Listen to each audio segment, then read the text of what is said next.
Welcome to Diwakar physics. चलिए हम जो रिड्यूस्ड सिलेबस है क्लास 10 आईसीएसई फिजिक्स का, उसके बारे में चैप्टर वाइज हम बात करेंगे। कौन से चैप्टर में कौन से टॉपिक्स डिलीट हो गए हैं ना, 2021 के लिए आपको नहीं पढ़ना पड़ेगा, तो चैप्टर वाइज मैं बताऊंगा, तो आप ध्यान दे सकते हैं। बहुत ही यूज़फुल वीडियो है आपके रिवीजन के लिए। आप जब रिवीजन करेंगे तो ये टॉपिक्स मत पढ़िए, ठीक है। तो अभी जैसे chapter 1 force, chapter 2 work energy power, और चैप्टर 11 में जो कैलोरीमेट्री है इससे कुछ चेंज नहीं किया गया है, ठीक है। तो 1, 2 एंड 11 ये इंटैक्ट है, ये कुछ भी चेंज नहीं हुआ है। अभी मशीन्स में यदि हम देखेंगे तो इसमें आप सिलेबस में देखेंगे सिंपल ट्रीटमेंट ऑफ लीवर्स लिखा है। तो पहले जो स्कोप ऑफ सिलेबस में काफ़ी डिटेल दिया हुआ था तो वो हटा दिया है, तो इसलिए लीवर्स के कुछ क्लासेस एग्जाम्पल्स आप पढ़ सकते हैं, ठीक है। तो डिटेल्स में जाने का ज़रूरत नहीं है। और दूसरा है कि block and tackle with 1 string only, ठीक है। तो यानी कि अपर ब्लॉक लोअर ब्लॉक, तो जैसे 1 fixed pulley and other movable pulley की जो कॉम्बिनेशन है वो नहीं आएगा। तो only block and tackle system with a single string, वो सिर्फ आपको पढ़ना है, ठीक है। तो ये मशीन में ये चेंज हुआ।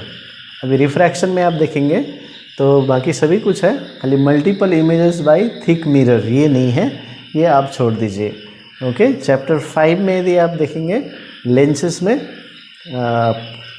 No numericals on power, power का सिर्फ डेफिनेशन आ सकता है, लेकिन इसमें न्यूमेरिकल्स नहीं है।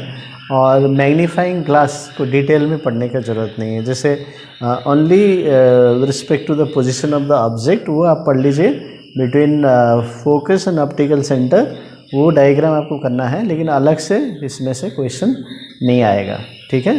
तो ये न्यूमेरिकल्स हट गया पावर से, और मैग्नीफाइंग ग्लास का डिटेल्स में वो पढ़ने का ज़रूरत नहीं है, ठीक है, ओके। फिर चैप्टर 6 स्पेक्ट्रम में आते हैं, तो इसमें स्कैटरिंग ऑफ लाइट हट गया है, ठीक है। स्कैटरिंग ऑफ लाइट जैसे blue colour of the sky, ये सब जो है उसमें जो लास्ट पार्ट है वो नहीं पढ़ना है। चैप्टर 7 में आप यदि साउंड में देखेंगे तो सभी कुछ है, खाली यहाँ पर लाउडनेस, पिच, जो क्वालिटी है इसका definition only and the factors affecting this, इतने आपको पढ़ना है। इसमें ग्राफ्स वगैरह एग्जाम्पल्स हम पढ़ते थे, वो ज़रूरत नहीं है, ठीक है। Definition and factors.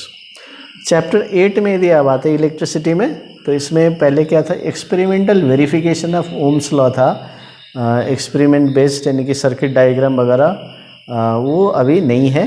और derivation of combination of resistor जैसे सीरीज़, पैरेलल, तो ये सब जो डेरिवेशन था फार्मूले का वो आपको नहीं आएगा, लेकिन डायरेक्ट आपको फार्मूला यूज करना है और न्यूमेरिकल्स करना है, ये है अभी भी सिलेबस में। चैप्टर 9 का बात करेंगे हाउस होल्ड सर्किट्स में, तो इसमें मेन रिंग सर्किट्स ज़रूरत नहीं है, पावर डिस्ट्रीब्यूशन इसका भी ज़रूरत नहीं है, कैसे पावर स्टेशन में होता है, फिर उसको कैसे स्टेप अप स्टेप डाउन होता है, वो सब ज़रूरत नहीं है।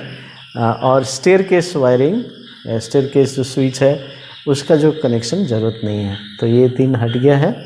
चैप्टर 10 हम देखेंगे तो ट्रांसफार्मर बिल्कुल हटा दिया है, ट्रांसफार्मर नहीं पढ़ना है।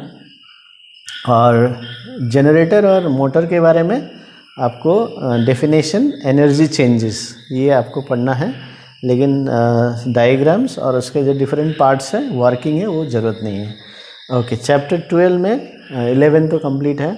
चैप्टर 12 में आप देखेंगे तो न्यूक्लियर फिशन एंड फ्यूज़न, उसकी रिएक्शंस बिल्कुल ज़रूरत नहीं है, तो ये हट गया। तो इस तरह से आप जो रिड्यूस सिलेबस है तो आप तैयारी कर सकते हैं।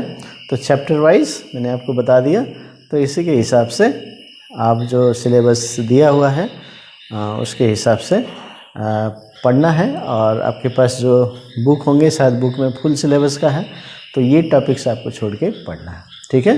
Thank you very much.